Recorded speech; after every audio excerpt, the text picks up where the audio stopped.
আল্লাহর প্রতি ঈমান আনায় মানুষ বিনয় এবং বিনম্র প্রকাশ করে, সে অহংকারী হতে পারে না। আল্লাহর উপরে যে ঈমান আনে সে অহংকারী হইতে পারে না, কারণ আল্লাহ বলে দিয়েছে ইয়া মাশারাল জিন্নি ওয়াল ইনস ইন ইসতাতা'তুম আন তানফুযু মিন আকতারিস সামাওয়াতি ওয়াল আরদ فانفذوا لا تنفذون إلا بسلطان। যারা অহংকারী, যারা স্বৈরাচারী, যারা জালিম, আল্লাহ পাক তাদেরকে বলছেন, হে পৃথিবীর মানুষেরা, জেনেরা, যদি সম্ভব করতে পারো, আমার আইন ভালো লাগে না, আমার ইসলাম পছন্দ হয় না, আমার আলেম ভালো লাগে না, আমার কোরআন ভালো লাগে না, অবস্থা যদি এমনটি হয়, বেরিয়ে যাও, বেরিয়ে যাও। নক্তারিস সামাওয়াতি ওয়াল আরদ, আমার সার্বভৌমত্বের ভেতর থেকে, আকাশের নিচের থেকে, জমিনের উপর থেকে বেরিয়ে যাও। ফানফুযু লা তানফুযু ইল্লা বিসুলতান। কোথায় যাও? পালাবার জায়গা নাই, বেরোতে পারবে না। আকাশ আর জমিন দিয়ে প্যাকেট করে রেখেছি, পালাবার জায়গা নাই। কোথায় যাইবা? জুলুমের হাত যত আছে করতে থাকো, আর আল্লাহ রাব্বুল আলামিন দেখতেছেন। সুতরাং ঈমানদার ব্যক্তি, তার মধ্যে বিনয় আসে, বিনম্র হয়। সে পয়সা করি আসে বলে অহংকার করে না, কারণ আল্লাহ বলেছেন ওয়াল্লাহুল গানিয়্যু ওয়া আনতুমুল ফুকারা। আল্লাহ সাফ বলে দিয়েছেন, আল্লাহই হচ্ছেন কারো মুখাপেক্ষী নন, সম্পদশালী। আল্লাহর কোন সম্পদের অভাব নাই। ওয়া আনতুমুল ফুকারা, দুনিয়ায় তোমরা যা বাস করো সব ফকিরের গোষ্ঠী, কিচ্ছু নাই তোমাদের। তোমাদের যা দি খাইয়া শেষ করে ভালো, আর আমার কাছে যা আছে আমি শুধু দিতে থাকি, আর ভাণ্ড শুধু ভরাই থাকে, মোটেও খালি হয় না। সুবহানাল্লাহ। কাজী মুমিন বান্দা সে অর্থ এবং বৃত্তের অহংকার করে না, বিদ্যার অহংকার করে না। অর্থ বৃত্ত কত আছে তোমার, কয় টাকার মালিক? আল্লাহ যদি ইচ্ছে করেন ব্রেনের ভিতরে যদি টিউমার ঢুকায় দেন, ব্রেনের একটা নার্ভ আর একটা নার্ভের সাথে জড়ায় দেবেন, জায়গা হবে কোথায়? হেমায়তপুর। হেমায়তপুর কোথায়? কাছেই, পাবনা। সুতরাং আল্লাহ পাক ইচ্ছে করলে এটা করে দিতে পারেন, পারেন না? খুব করতে পারেন। হার্টের ভেতরে ক্যান্সার দিয়ে দিতে পারেন। 14 গোষ্ঠী বিক্রি করলো, ডাক্তারের পয়সা হবে না, পারেন না আল্লাহ পাক? পারেন কিনা? পারেন। সেই জন্য যত বড় ধনী হোক, পয়সার মানি হোক, আল্লাহর উপর ঈমান আনলে বলে যে গুণটা হয়, সে অহংকারী হয় না, বিনয়ী হয়।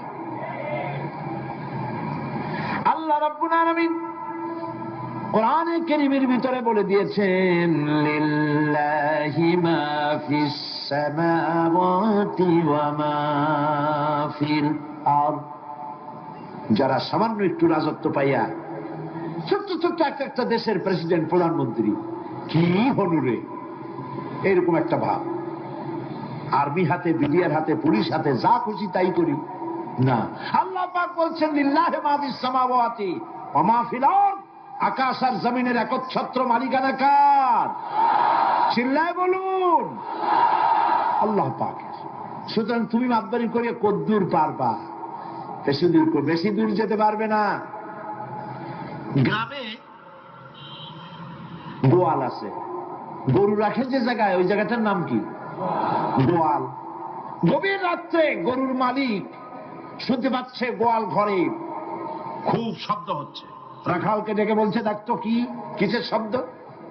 কয় যে দেখে এসে জবাব দিচ্ছে যে গোয়ালে যে 7টার শিং মোটা, তার গুতার চোটে ওই গোয়ালের মধ্যে যত গরু আছে কেউ টিকতে পারতেছে না, খালি গুতাইতেছে সমানে।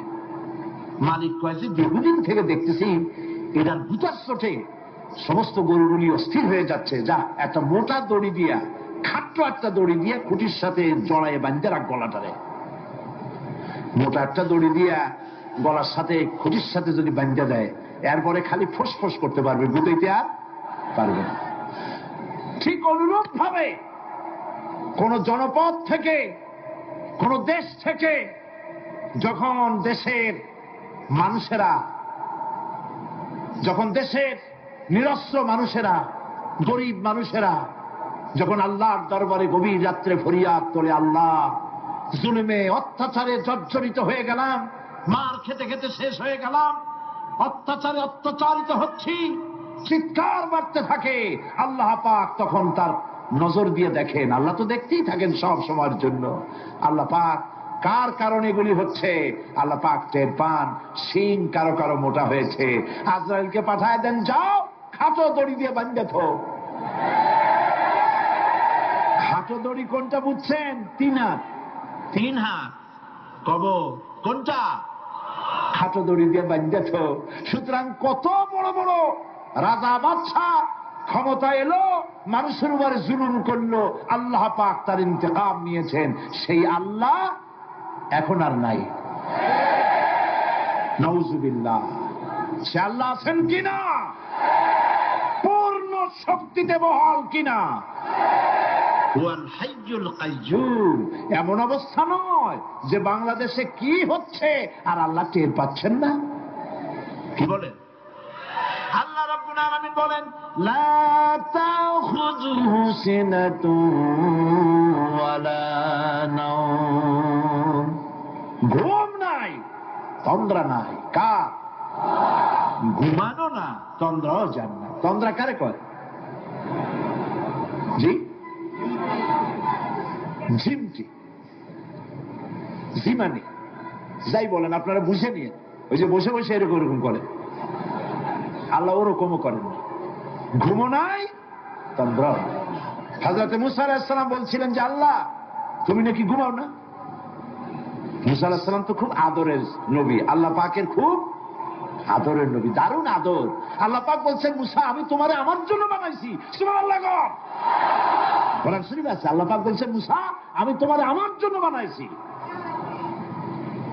তোমাকে যখন তোমার মা দরিয়ায় ভাসায় দিয়েছিল, আমি তোমার বাক্সর দিকে তাকাইছিলাম। সুবহানাল্লাহ। আল্লাহ যদি বলেন আমি তাকাইছিলাম, সুবহানাল্লাহ। তোমারে আমার জন্য বানাইছি। সুতরাং হযরত মুসা আলাইহিস সালাম তিনি বলছেন, আল্লাহ পাককে খুব আদরের নবী তো, আল্লাহ তুমি নাকি ঘুমাও না। আল্লাহ কয় তুমি বিশ্বাস করো না। হযরত মুসা আলাইহিস সালাম বললেন, আল্লাহ অবশ্যই বিশ্বাস করি, তবে বুঝি না বিষয়টা কি, বুঝি না কেমনে না ঘুমাই পারে, বুঝি না।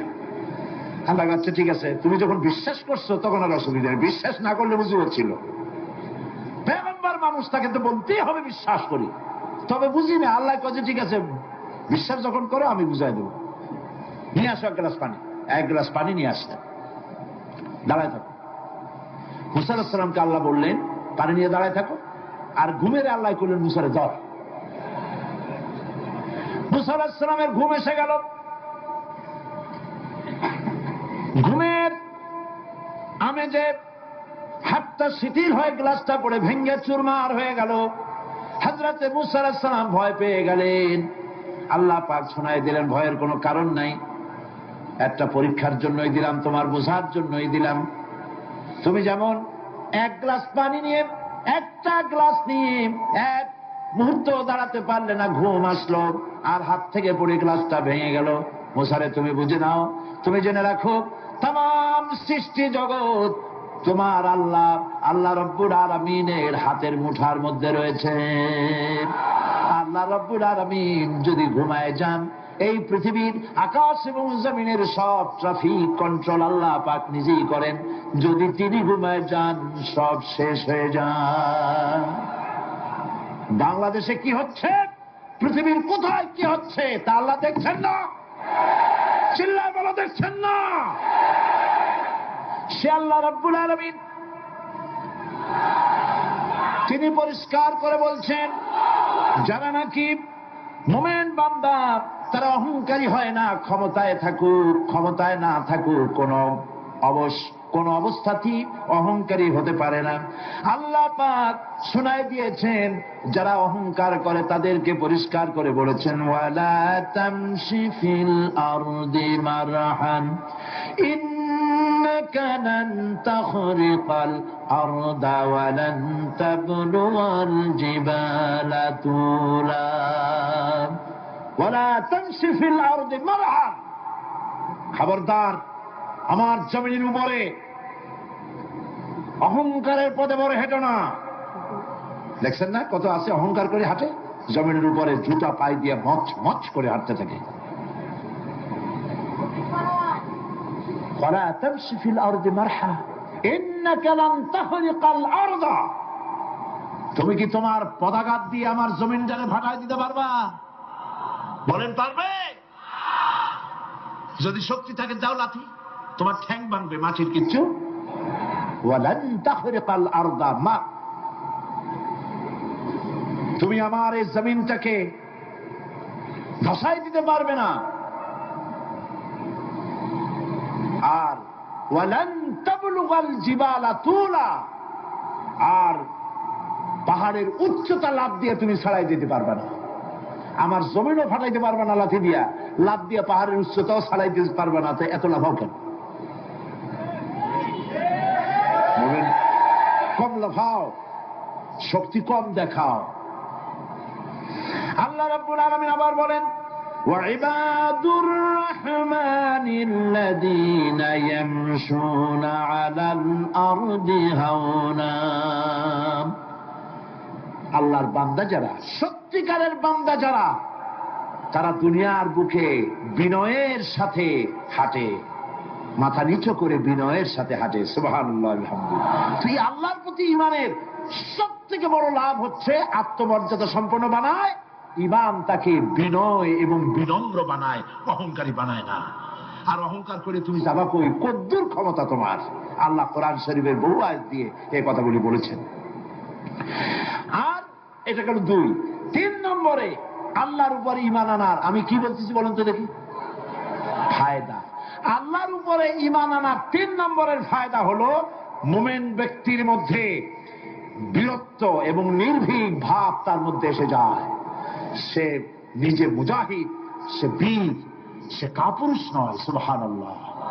আল্লাহর উপর ঈমানের কারণে বীরত্ব এবং নির্ভীকতার প্রশিক্ষণ তার মধ্যে তৈরি হয়ে যায়। কারণ মানুষের সবচেয়ে বড় ভয় হলো মৌতের। বলেন তো দেখি বড় ভয় কিসের? বলেন সবাই। আর যারা বললেন না তারা, তাদের মৌতের কোনো ভয় নেই। মৌতের ভয় আছে কিনা? আছে। কিন্তু ভয় করে যাবেন কই? ভয় তো সেইটারে করা যায় যেটাকে ভয় করে এড়ানো যায়। এখন মৃত্যুকে ভয় করে আপনি কি এড়াইতে পারবেন?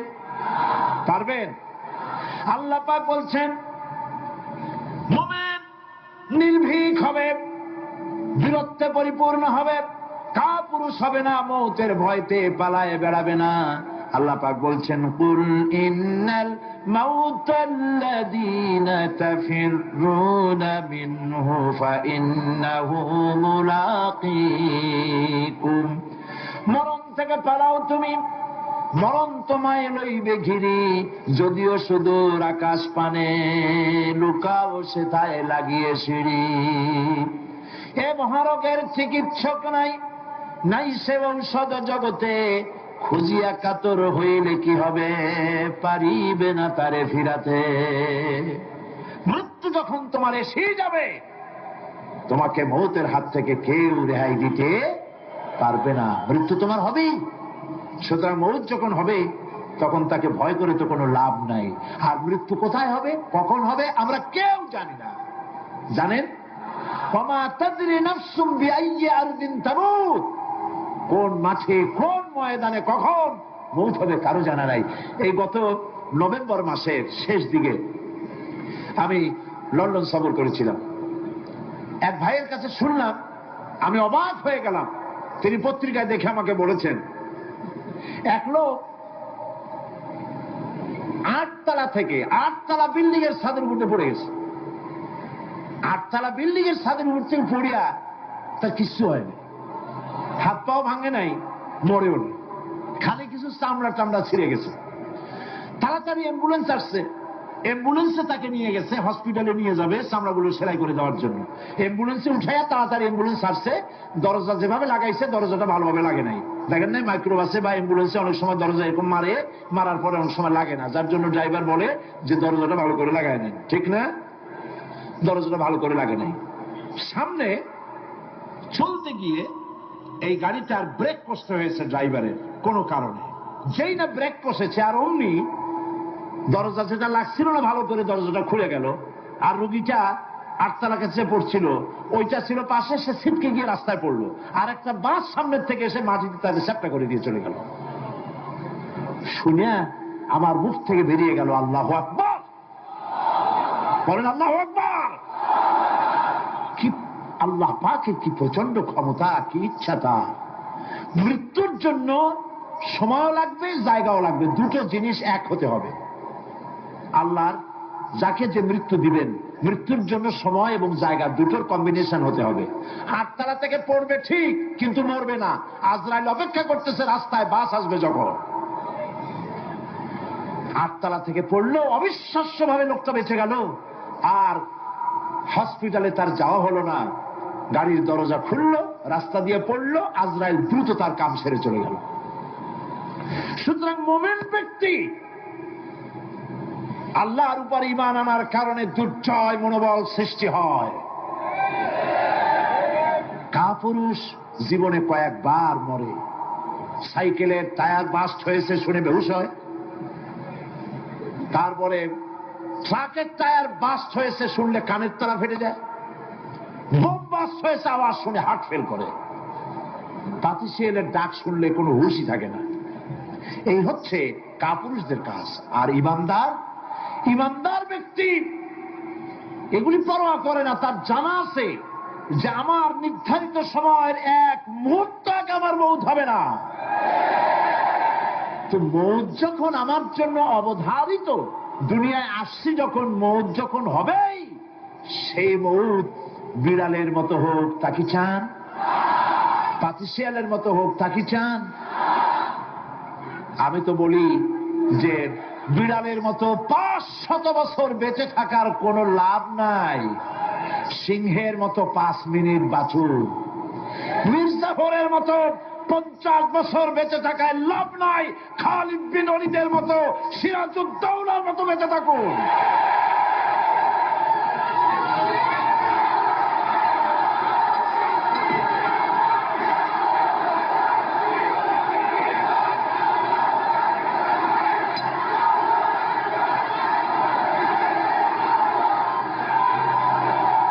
বসেন, আপনারা যদি দাঁড়ায় যান তাহলে আমি করব কি? বসেন বসেন। সেই জন্য এই ক্ষণস্থায়ী জীবনকে কেন সেই অনন্ত সুখময় জীবনের জন্য উৎসর্গ করে দেব না, যা আল্লাহর কাছে পাওয়া যাবে কিয়ামতের দিন। দেখেন, মৃত্যু হওয়া উচিত মুসলমানদের, শাহাদাতের মৌত হওয়া উচিত। কি মৌত হওয়া উচিত? আল্লাহকে আজকে প্রাণ খুলে বলি, আল্লাহ জীবন তো নিবাই, সুতরাং জীবন যখন নিবা, মৌতটা শাহাদাতের মৌত তুমি আমাদের দান করে দিও। কাপুরুষের মতো মরতে চাই না, শাহাদাতের মৌত চাই। সুবহানাল্লাহ বলেন, আমিন বলেন। মুমিন ব্যক্তি তার বড় ফায়দা, সে সাহসী হয়। সুবহানাল্লাহ বলেন। দেখেন, বুখারী শরীফের হাদিস, যুদ্ধের জন্য, বদরের যুদ্ধ, হুজুর সাল্লাল্লাহু আলাইহি ওয়াসাল্লাম সৈন্যদেরকে রিক্রুট করছেন, কিন্তু কথা বলতে গিয়ে রাসূল করিম সাল্লাল্লাহু আলাইহি ওয়াসাল্লাম দাওয়াত দিচ্ছেন, কিন্তু মনে মনে চিন্তাও করছেন যে সামান্য কিছু লোক, অস্ত্রপাতি কম, এই জিহাদের অবস্থাটা তারা কিভাবে নেবে। একজন যুবক সাহাবী দাঁড়ায় গেলেন, তার নাম মিকদাদ রাদিয়াল্লাহু তাআলা আনহু। যুবক, এই পৃথিবীতে যুবকদের ইসলামের সবচাইতে অবদান কাদের? চিল্লায় বলো। যুবকদের অবদান সবচাইতে বেশি। হযরত মিকদাদ রাদিয়াল্লাহু তাআলা আনহু তিনি দাঁড়ায় গেলেন, তিনি বললেন, ইমদি বিনা ইয়া রাসূলুল্লাহ হাইসু মা তাশা। হাদিস, হে রাসূল, আপনি আমাদেরকে নিয়ে চলুন, কত সৈন্যতারা আসতেছে, কত অস্ত্র নিয়ে আসতেছে, এটা আমাদের ভাববার বিষয় নয়। আপনি আমাদের নিয়ে চলুন, হাইসুমা তেশা আয়ে হাইসুমা আমারাকাল্লাহ। আল্লাহ আপনাকে যেদিকে আমাদের নিয়ে যাইতে কয় আপনি সেই দিকে আমাদের নিয়ে চলুন।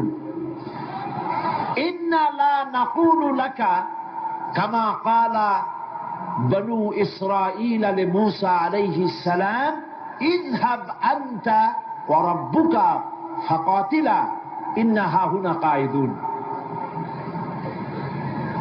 অর্থাৎ হে রাসূল, আমরা বনী ইসরায়েলের মতো বলবো না। শোনেন, আমরা বনী ইসরায়েলের মতো বলবো না যে মুসা তুমি এবং তোমার আল্লাহ এই দুইজনই গিয়ে ফেরাউনের বিরুদ্ধে যুদ্ধ করো, আমরা যাবো না, আমরা বসে থাকবো। এই কথা আমরা বলবো না। আমরা মুসা আলাইহিস সালামের উম্মত নই, আমরা মুহাম্মদ সাল্লাল্লাহু আলাইহি ওয়াসাল্লামের উম্মত। বরং আমরা বলবো বাল ইযহাব আনতা ওয়া রাব্বুকা ফাকাতিলা ইন্না মাআকুমা মুকাতিলুন। বরং আমরা বলবো আপনি চলুন, আমরা আপনার সাথে আল্লাহর হুকুম মাফিক লড়বো, জিহাদ করব।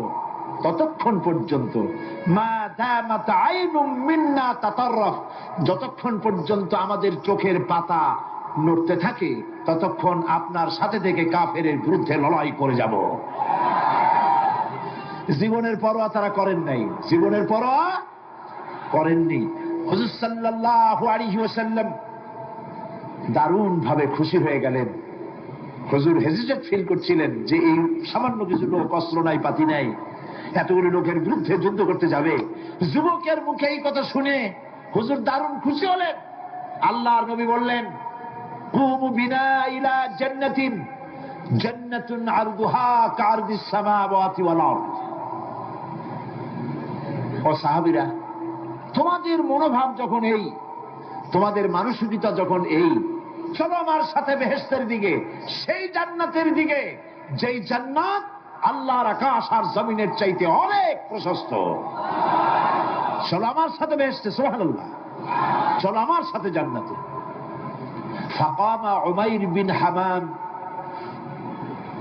ওয়া কানা ইয়াকুলু আত-তামার। হযরত উমাইর নামক একজন যুবক দাঁড়ায় গেলেন এবং তিনি হাতে কতগুলি খরমা ছিল, সেই খরমাগুলি তিনি চিবোচ্ছিলেন। রাসূলুল্লাহর বক্তৃতা শুনতেছিলেন আর খরমা চাবাচ্ছিলেন।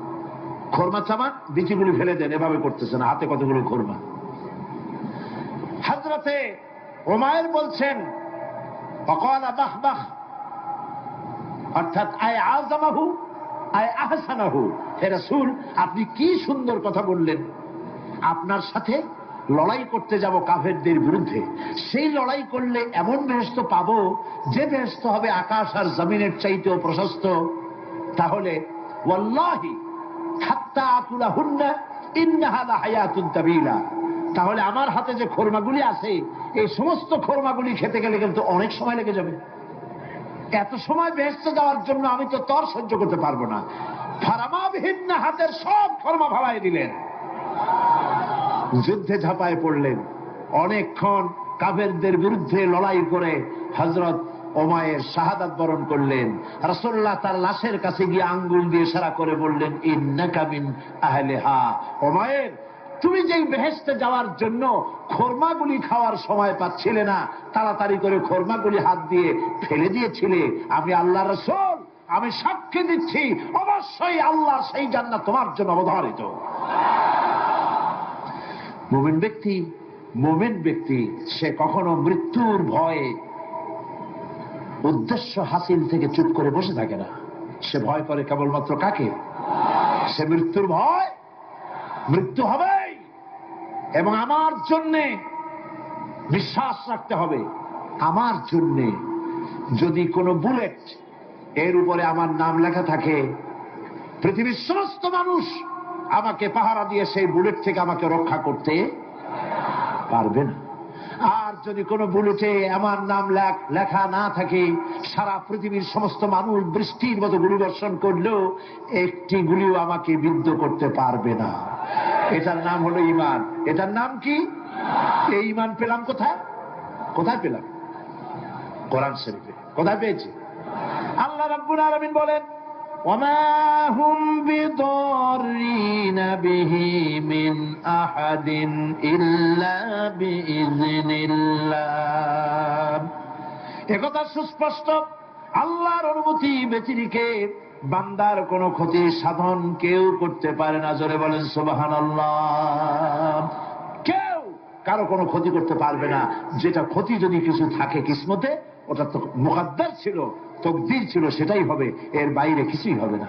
সুতরাং মুমিন ব্যক্তি সে সাহসী হবে, সে কখনো চিন্তা করবে না মৃত্যুর ভয়ের উদ্দেশ্য হাসিলের জন্য হয় শরীরের পতন, না হয় মন্ত্রের সাধন। ডু অর ডাই, সে আল্লাহর জন্য তার জীবন দিতে প্রস্তুত থাকবে। কারণ আল্লাহ রাব্বুল আলামিন বলেছেন, ইন্নাল্লাহা আশতারা মিনাল মুমিনিনা আনফুসাহুম ওয়া আমওয়ালাহুম বিআন্না লাহুমুল জান্নাহ।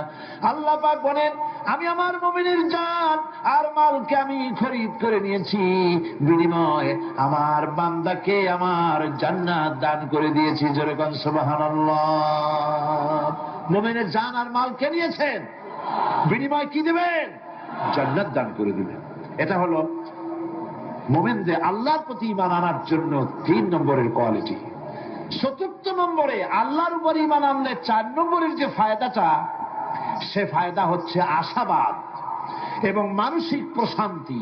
আল্লাহর প্রতি একটা নির্ভরতা এবং আশার সৃষ্টি হয়ে যায়, সে কখনো নিরাশ হয় না। কারণ একটা মানুষ পাপ করলো, চুরি করেছে, ডাকাতি করেছে, জেনা করেছে, হত্যা করেছে, শয়তানি করেছে, বদমাশি করেছে, সব করেছে। এখন শয়তান তাকে ওয়াসওয়াসা দিতে পারে। সেই জন্য আল্লাহ রাব্বুল আলামিন বলেছেন, লা তাকনাতু মির রাহমাতিল্লাহ, বান্দারে আমার রহমত থেকে নিরাশ হয়ে যেও না। আল্লাহর রহমত, বান্দা তোমার গুনাহ কতটুকু? তোমার গুনাহ যদি হয় পাহাড় সমান, আমার রহমত আকাশ সমান। তোমার গুনাহ যদি হয়ে যায় আকাশ সমান, তাহলে আমার রহমত তো আমার আরশে আজিমকে ছাড়াই গেছে। সুবহানাল্লাহ, সুবহানাল্লাহ বলুন। সুতরাং মুমিন বান্দার এই আশা থাকে। গুনাহ মানুষে করেই, গুনাহ করা স্বাভাবিক। আল্লাহ পাক বলেছেন, যে ব্যক্তি গুনাহ করে আর এরপরে আমার কাছে মাফ চায়, আমি তাকে ক্ষমা করে দেই, মাফ করে দিই। সুবহানাল্লাহ। সুতরাং ইমানদার লোকদের আশা হয়, দুরারোগ্য ব্যাধি তাকে ধরেছে, সে হতাশ হবে না, মরে যাওয়ার জন্য প্রতীক্ষায় সে সময় গুনবে না, বরং তার মনের মধ্যে আশার সঞ্চার হবে, আমার রোগ আল্লাহ ভালো করে দিতে পারেন। পারেন না? আমাদের জাতির পিতা কি নাম কি? হযরত ইব্রাহিম আলাইহিস সালাম। কোরআন শরীফের ভিতরে তার কথা আল্লাহ পাক কোট করে দিয়েছেন। আমাদের জাতির পিতা হযরত ইব্রাহিম আলাইহিস সালাম বলেছেন, আল্লাযী খালাকানি ফাহুয়া ইয়াহদিন। আল্লাহ তিনি আমাকে সৃষ্টি করেছেন, তিনি আমাকে রাস্তা দেখান। ওয়াল্লাযী হুয়া ইউতঈমুনি ওয়া ইয়াসকিন। আর আমি যখন ক্ষুধার্ত হই তিনি আমাকে খাওয়ান, যখন তৃষ্ণার্ত হই তিনি আমাকে পান করান। ওয়া ইযা মারিতু ফাহুয়া ইয়াশফিন। আর যখন আমি অসুস্থ হই, রোগাক্রান্ত হই, আল্লাহ রাব্বুল আলামিন তখন আমাকে রোগ মুক্ত করে দেন। সুবহানাল্লাহ। আমার অসুখ হলে কে রোগ মুক্ত করেন? সুতরাং দীর্ঘস্থায়ী কোন রোগ হয়েছে, মুমিন হতাশ হবে না, মুমিন হতাশ হবে না। হতাশ হয় কেবলমাত্র কাফের। হতাশ হয় কে? মুমিন কখনো হতাশ হয় না। হতাশ হওয়া ইমানের পরিপন্থী কাজ। আল্লাহ পাক বলেছেন, লা তাকনাতু মির রাহমাতিল্লাহ, আমার রহমত থেকে মায়ুস হয়ো না। দেখেন হযরত আইয়ুব আলাইহিস সালামের কত বড় রোগ হয়েছে, শরীর পোকায় ধরেছে, জর্জরিত হয়েছে, দুর্গন্ধ হয়েছে, গ্রামের লোকেরা তাকে বের করে দিয়েছে, স্ত্রী পুত্র পরিজন সব চলে গিয়েছে। এমনকি জিহ্বায় যখন পোকা ধরল, হযরত আইয়ুব আলাইহিস সালাম আল্লাহ রাব্বুল আলামিনের দরবারে ফরিয়াদ করলেন, আন্নী মাসসানিয়াদ-দুররু ওয়া আনতা আরহামুর রাহিমিন। আয় আল্লাহ, আমি অসুস্থ হয়ে পড়েছি, আমি রোগাক্রান্ত হয়েছি, আর তোমার নাম রহমান রহিম, তুমি আমাকে রোগ মুক্ত করো। হযরত আইয়ুব আলাইহিস সালাম আল্লাহর দরবারে ফরিয়াদ করলেন রব্বুল আলামিন, সারা শরীরে পোকায় জর্জরিত হয়ে গেছে, এখন আমার জিহ্বায় পোকা ধরেছে, মাবুদ গো আমি তোমার কাছে ফরিয়াদ করি আমার জিহ্বায় পোকা দিও না, কারণ জিহ্বাটাও যদি নষ্ট হয়ে যায় তাহলে তোমার মতো আল্লাহর জিকির আমি কি দিয়া করব। হযরত আইয়ুব আলাইহিস সালাম আল্লাহ পাকের কাছে যখন এ ধরনের ফরিয়াদ জানালেন, রব্বুল আলামিন তাকে তার রোগ মুক্ত করে দিলেন, তার স্ত্রী পুত্র সব আল্লাহ রব্বুল আলামিন ফিরাইয়া দিলেন। সুবহানাল্লাহ। সুতরাং মুমিন ব্যক্তি, কোরআন শরীফে সব আছে, কোরআনের মতো শ্রেষ্ঠ ওয়াজের কিতাব পৃথিবীতে আর শুধু বোঝার দরকার। বিপদে যত বড় বিপদ আসুক, কোন বিপদে মুমিন ধৈর্য হারাবে না। হযরত ইয়াকুব আলাইহিস সালামের ছেলে ইউসুফ আলাইহিস সালামকে যখন তিনি হারায় ফেললেন, তিনি অধৈর্য হয়ে গেছিলেন নাকি? অধৈর্য হন নাই। কারণ আমি আমার বক্তৃতার সূচনায় বলেছি, আমরা কল্যাণ বুঝি না, অকল্যাণও বুঝি না। কোন বিপদ আসতে পরে আমরা হয়রান হয়ে যাই, কিন্তু বিপদের মধ্যে কল্যাণ আছে আমরা তা বুঝতে পারি না। কথা বুঝে আসছে? হযরত ইউসুফ আলাইহিস সালামকে কুয়ার ভিতরে ফেলে দেওয়া হলো। 11 ভাই মনে করেছে কুয়ার ভিতরে ফেলে দিয়া ইউসুফ আলাইহিস সালামকে মেরে ফেললাম, কিন্তু তারা বোঝে নাই আসল কামটা কি হয়েছে। এটা তো কুয়া নয়, এটা একটা টানেল, এটা একটা সুড়ঙ্গ। একদিকে কেনান হলো তার এক মুখ, ওই সুড়ঙ্গের এক মুখ হলো কেনানের। কেনান ইউসুফ আলাইহিস সালামকে ফেলে দেওয়া হলো কুয়ার ভিতরে মারার জন্যে, কিন্তু আল্লাহ পাকের ইচ্ছা ইউসুফ আলাইহিস সালাম মরবে না। এই টানেলের অপর প্রান্ত মিশরের সিংহাসনের টানেলের এপার দিয়া ইউসুফ আলাইহিস সালামকে ঢুকালেন, অপর প্রান্তে মিশরের সিংহাসনে ইউসুফকে আল্লাহ বসাইয়া দিলেন। হযরত ইয়াকুব ছেলের জন্য অধৈর্য হলেন না। যখন তিনি খবর পেলেন ছেলে বাঘে খেয়ে ফেলেছে, তিনি তখন বলেছেন ফাসাবরুন জামিলুন আসাল্লাহু আইয়াতিয়ানি বিহিম জামিআ ইন্নাহু হুয়াল আলিমুল হাকীম।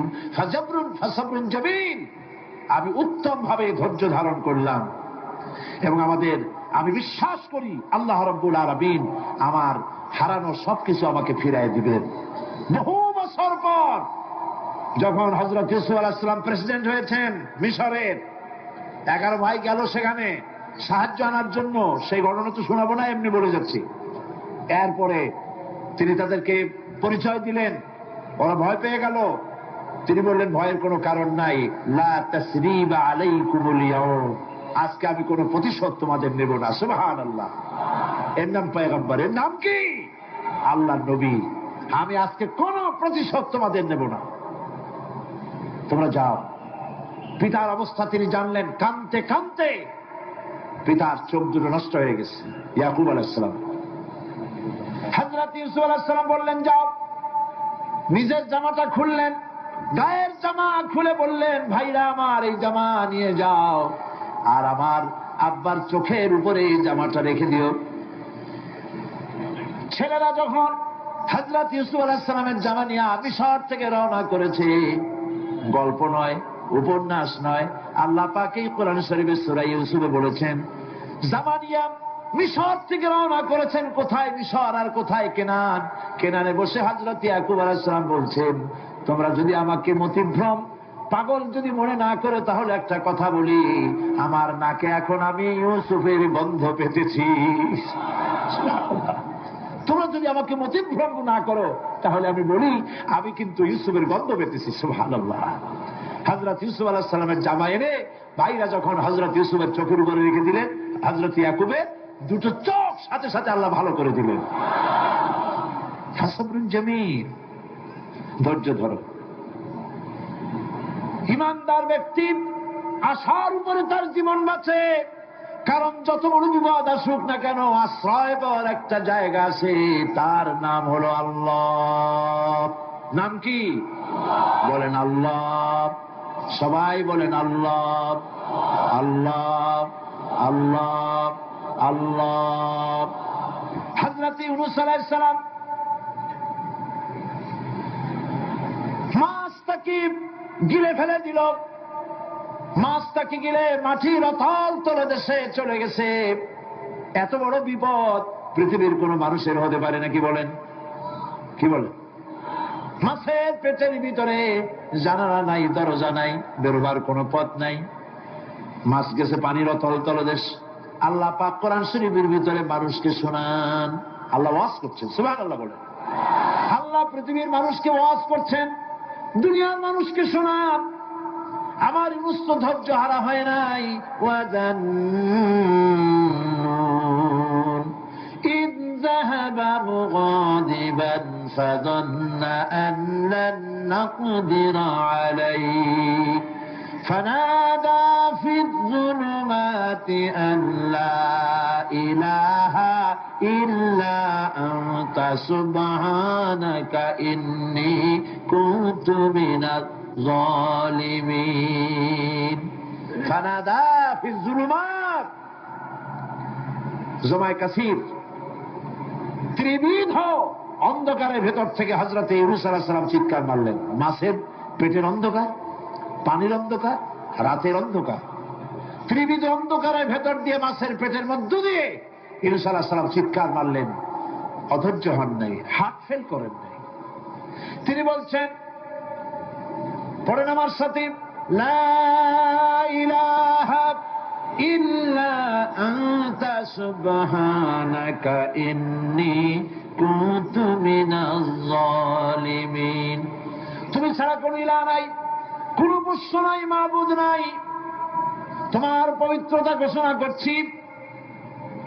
আমি জালিমদের অন্তর্ভুক্ত হয়ে গেছি। ইউনূস আলাইহিস সালাম যখন কাঁদতেছিলেন, আল্লাহ রাব্বুল আলামিন সেই কান্না শুনেছিলেন কিনা বলেন? শুনছিলেন কিনা? শুনতে পেয়েছিলেন কিনা? পানির ভিতরে কেউ শোনে নাই।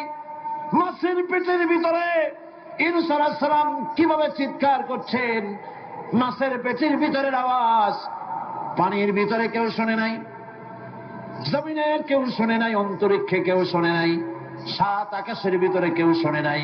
কিন্তু আরশে আজিমের মালিক আল্লাহ রাব্বুল আলামিন শুনতে পেয়েছেন।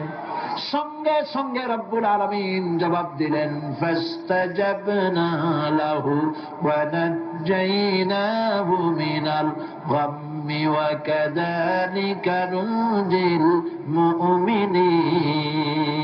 পড়েন, ফাস্তাজাবনা লাহু ওয়া নাজ্জাইনাহু মিনাল গাম্মি ওয়া কাযালিকা নুনজিল মুমিনিন। আমি ইউনূসের ডাকের জবাব দিলাম। কে বলতেছেন?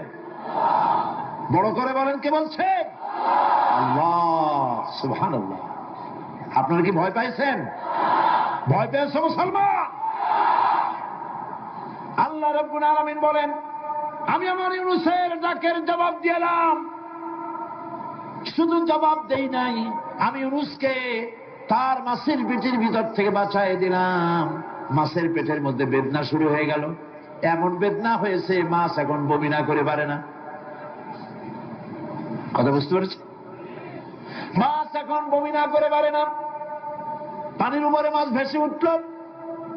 আল্লাহ কোরআন শরীফের ভিতরে বলছেন, মাছ সাতরায়া কিনারায় চলে গেল। ইউনূস আলাইহিস সালামকে বমি করে ফেলে দিল। ইউনূস আলাইহিস সালাম বেঁচে গেলেন। আল্লাহ পাক বলেন, শুধু ইউনূসকে বাঁচাইলাম না, বরং আমি সকলের জন্য আশার বাণী শোনাই। শোনো মুমিনেরা, ওয়া কাযালিকা নুনজিল মুমিনিন। মুমিন বান্দা যারা, যত বড় বিপদ আসুক আমারে ডাকো, আমি বিপদ দিয়ে বাঁচাই দেব। সুবহানাল্লাহ। বিপদ থেকে আমি বাঁচাই দেব। আল্লাহ পাক বলেছেন, ফাইন্না মাআল উসরি ইউসরান, ইন্না মাআল উসরি ইউসরা। জেনে রাখো, দুঃখ এবং কষ্টের পরে রয়েছে সুযোগ সুবিধা, আর অসচ্ছলতার সাথে রয়েছে উদার সচ্ছলতা। যত বড় বিপদ আসছে, এই বিপদের পরে আল্লাহ পাক তার গোলামদের উপরে রহমত নাজিল করবেন ইনশাআল্লাহ। সুতরাং ঈমানদার লোকেরা, তাদেরকে আল্লাহ পাক বলছেন, কোনো ভয় নাই, কোনো চিন্তা নাই। যত বড় বিপদে পড়ো আমারে ডাকো, আমি ডাকের সাড়া দিয়ে দেব। সবাই আল্লাহরে ডাকেন, সুবহানাল্লাহ ওয়ালহামদুলিল্লাহ লা ইলাহা ইল্লাল্লাহ। জোরে পড়েন সুবহানাল্লাহ ওয়ালহামদুলিল্লাহ লা ইলাহা ইল্লাল্লাহ, সুবহানাল্লাহ ওয়ালহামদুলিল্লাহ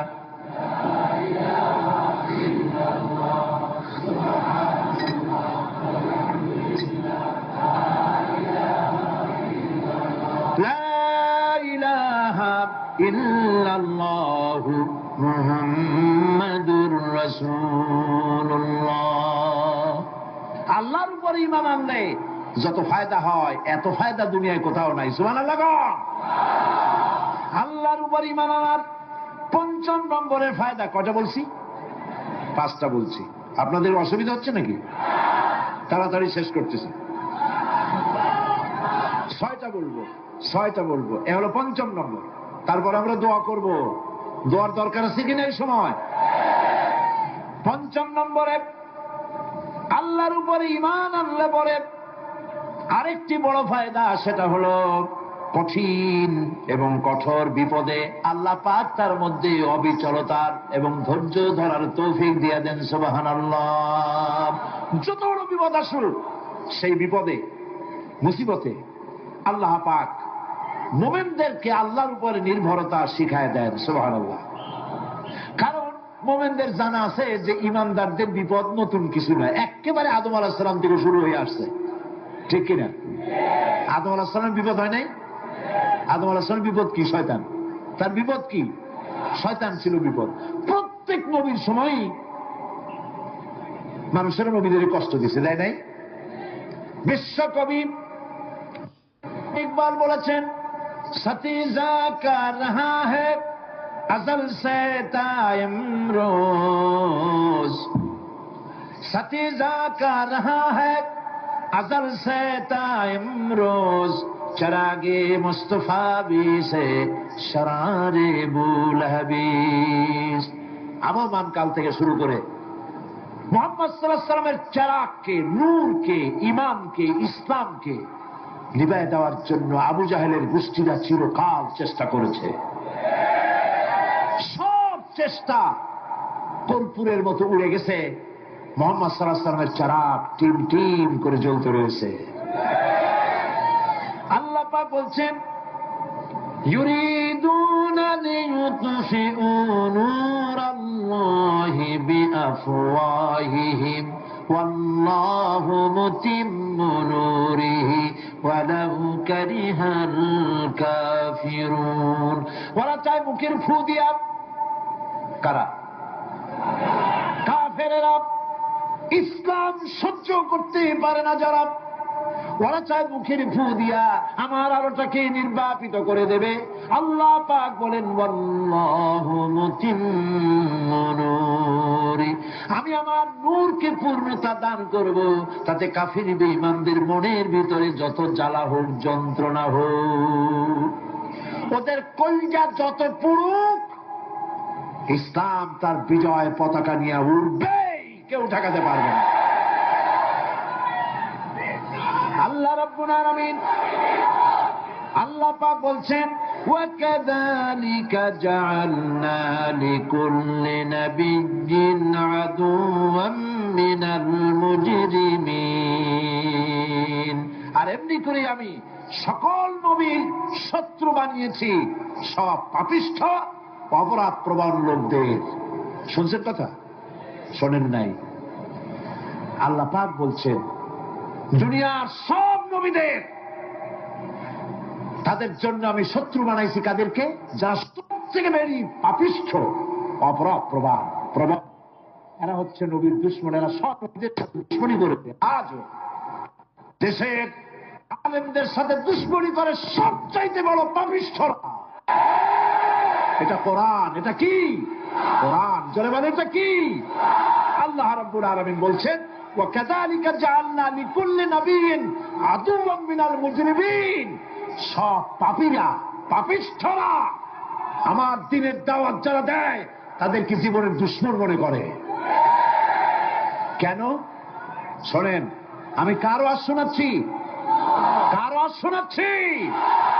আমার আল্লাহর ওয়াজ। অপরাধটা কি?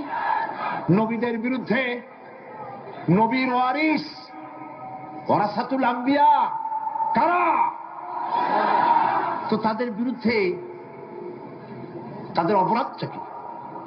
তাদের অপরাধ সম্পর্কে আল্লাহ নিজে বলেন, وَمَا نَقَمُوا مِنْهُمْ إِلَّا أَن يُؤْمِنُوا بِاللَّهِ الْعَزِيزِ الْحَمِيدِ। এদের বিরুদ্ধে অ্যাকশন নেওয়ার আর কোন অপরাধ ওদের নাই। ওদের একমাত্র অপরাধ, ওরা আল্লাহর জমিনে আল্লাহর আইন প্রতিষ্ঠা করতে চায়। এটাই হচ্ছে অপরাধ। এই অপরাধে নবীদের শাস্তি হয়েছে। নবীরা মার খেয়েছেন, সাহাবায়ে কেরাম মার খেয়েছেন। আমরা তো সাহাবায়ে কেরামের জুতার ধুলার সমানও নই। সুতরাং এগুলি আমাদের পাওনা।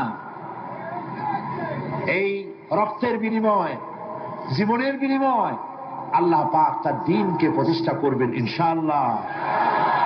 হযরতে খাব্বাব, বুখারী শুনুন, বুখারীর হাদিস। আমি কোনো কথা বানিয়ে বলি না। আমি লেখাপড়া করি, পড়াশোনা করি, চোখে দেখি, তারপরে কথা বলার চেষ্টা করি। বাজে গল্প কিস্সা কাহিনী বলার অভ্যাস আমার কোনো কালে ছিল না, নাই। রাসূল করিম সাল্লাল্লাহু আলাইহি ওয়াসাল্লামের মতো মানুষ, ওনার মতো মানুষ, আহারে, তার চাইতে শ্রেষ্ঠ মানুষ কি পৃথিবীতে আছে? তিনি মার খাইছেন না খান নাই? আহা, কিভাবে তাকে মারল! গলায় চাদর দিয়ে পেঁচাইয়া আছাড় মেরে ফেলে দিয়ে তারপরে তাকে প্রহার করা হয়েছে। আবু জাহেল মেরেছে, বেহুশ হয়ে গেছেন হুজুর। হযরতে হামজা তখনও কাফের ছিলেন। শিকার থেকে ফিরে এসে মুহাম্মদ সাল্লাল্লাহু আলাইহি ওয়াসাল্লামের অবস্থা দেখে পায়ের রক্ত মাথায় উঠে গেছে। আপন ভাইয়ের ছেলে, আর এমন ছেলে। চলে গেলেন আবু জাহেলের বাড়ি, বললেন, আবু জাহেল, তুই নাকি মুহাম্মদ সাল্লাল্লাহু আলাইহি ওয়াসাল্লাম মারছিস? কেন মারলি?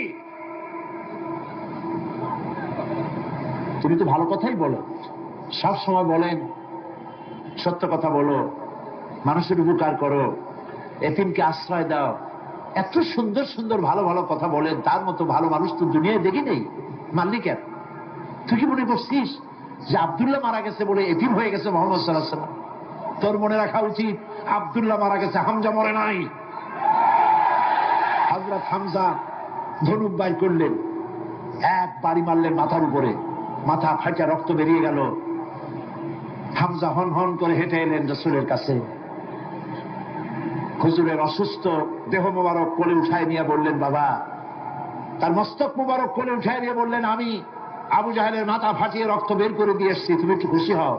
হুজুর বললেন, চাচা, কার মাথা ফাটাইছেন, কার রক্ত বের করেছেন, এই কথা বলে তো আমাকে আপনি খুশি করতে পারবেন না। তিনি বললেন, বাবা, তুমি কি হলে খুশি হও? তিনি বললেন, আমি খুশি হই চাচা, তোমার মুখে যদি একটা বার আমি ঈমানের কলেমা শুনতে পাই। হযরতে হামজা বললেন, মুহাম্মদ সাল্লাল্লাহু আলাইহি ওয়াসাল্লাম, আমার বুঝতে মোটেও কষ্ট হয়নি, তুমি কোন সাধারণ মানুষ নও। সাধারণ মানুষের প্রতিশোধে তুমি বিশ্বাসী হতে, খুশি হতে, প্রতিশোধে বিশ্বাসী হওনি। তুমি অবশ্যই আল্লাহর নবী। আমি আল্লাহকে সাক্ষী রেখে, আমি তোমাকে সাক্ষী রেখে ঈমানের কালেমা ঘোষণা করছি, লা ইলাহা ইল্লাল্লাহু মুহাম্মাদুর রাসূলুল্লাহ। ভাইরা আমার, আল্লাহর দ্বীন প্রতিষ্ঠার জন্য আমার নবীদেরকে কষ্ট করতে হয়েছে, সাহাবায়ে কেরামদেরকে কষ্ট করতে হয়েছে, আল্লাহর ওলিদেরকে। ইমাম আবু হানিফা রাহমাতুল্লাহ আলাইহিকে 8 বছর জেলের মধ্যে রাখা হয়েছিল। ইমাম আহমদ বিন হাম্বলকে চাবুক মেরে মেরে গায়ের গোশত আর চামড়া তুলে ফেলে দেওয়া হয়েছিল। তারপরেও তারা বাতিলের সামনে মাথা নত করে নাই। এর নাম হচ্ছে ইসলাম। এর নাম কি? বুখারীর হাদিস, হযরত খাব্বাব বিন আরিত রাদিয়াল্লাহু তাআলা আনহু। বুখারীতে হাদিসটা এভাবে এসেছে, ওয়ান খাব্বাব বিন আরিত রাদিয়াল্লাহু তাআলা আনহু আন্নাহু قال قال شكونا الى رسول الله صلى الله عليه وسلم وهو متوسد بردة له في ظل الكعبة। তিনি বললেন, আমরা রাসূলের কাছে গেলাম,